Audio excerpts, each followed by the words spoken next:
Hi everyone, my name is Samuel Simmons and this is my EDL 853 Module 1 intro video for special education for school leaders. I hope you guys enjoy it. First slide is my lovely family, my lovely wife there in front, Trina. We are high school sweethearts. We've been together for 21 years and we just celebrated our 17th year anniversary a couple weeks ago. My son, Samuel Jr., right there. He's a handful. And then my three lovely daughters in the red shirt there, Sanaya, who just turned 14 yesterday. And then my two daughters, top right, Talia's 18 and Jada, bottom left, is 16. And there's our pit bull mix, Bella, who's about 5 months and will chew on everything. Continue with a little bit of personal demographics about myself. Born and raised in Kansas City, Kansas. From there, I attended Northwestern University with a football scholarship and graduated with a Bachelor of Science in Speech.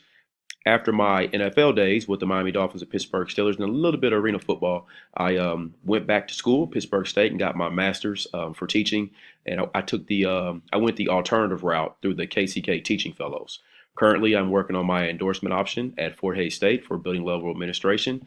This is my second year as a curriculum instructional coach with the Kansas City, Kansas School District. The previous 8 years before these two were spent in the classroom at Coronado Middle School as an instructional aide and a classroom teacher.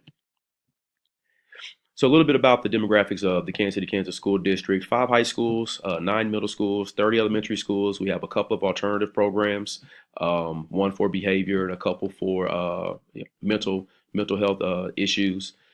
Very diverse school district, approximately 70% minority, very multicultural, very diverse, significant ELL population.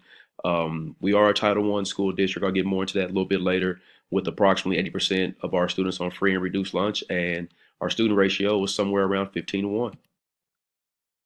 So for the district use for content-based learning materials and strategies, for my knowledge, we have direct instruction with our certified SPED teachers who will have classes, math and ELA classes for our SPED students. We really focus on personalized learning, and with that comes the implementation of technology. Our 3rd through 8th grade is 1-to-1 with Chromebooks, and our K through 2 are 2-to-1 with iPads or Chromebooks, and then our high school students have the MacBook Airs. We have collaborative classes, so those students who may be in direct instructive classes could also be in collaborative classes where they'll have assistance from a regular ed teacher, could be a SPED teacher or a paraprofessional. We have modified textbooks as additional resources that can be modified and adapted to fit the needs of all our learners, our SPED learners. We have a new Marzano model of instruction that has intentional. There's our attentional planning process there, especially with the use of instructional strategies. And we use performance scales that indicate a progression of learning that all of our teachers utilize and all of our students utilize. And then again, there's that support with paraprofessionals and instructional aides.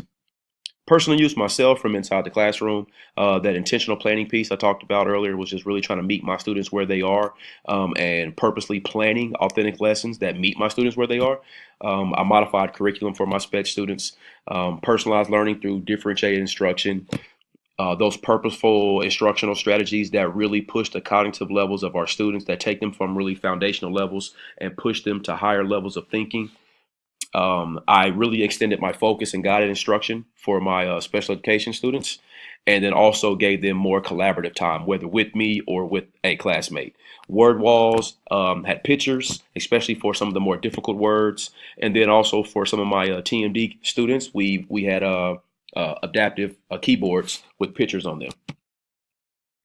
My proposed plan is to really dive into our material from our class, collaborate with as many of my EDL 853 classmates as possible, continue to collaborate with the Kansas City, Kansas School District, SPED administrators, SPED instructional coaches, SPED teachers, paraprofessionals, and just really get into what they do on a daily basis and how they meet their students where they are. Review building level plans. In my current position as a curriculum instructional coach on the secondary level, I can get out into as many schools as possible and get out there and just review their plans of what they're doing in their buildings.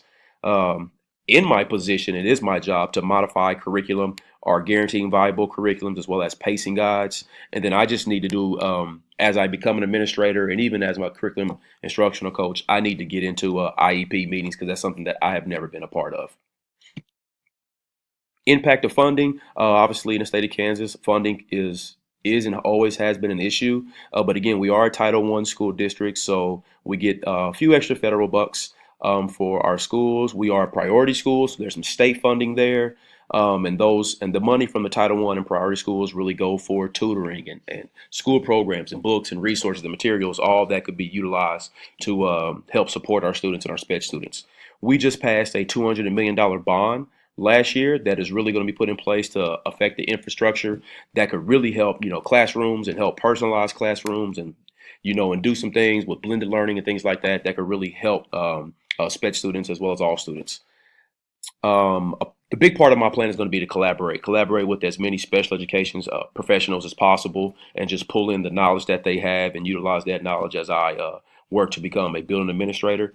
And then obviously there will be money for that's going to be needed for professional development with the focus on special education. So lack of funding there could really hamper my plan for implementation of professional development. Hopefully you guys liked my presentation. It's just a quick little intro about myself and my plan for special education. I look forward to collaborating with as many of you as possible. Good luck to you guys for the rest of the semester.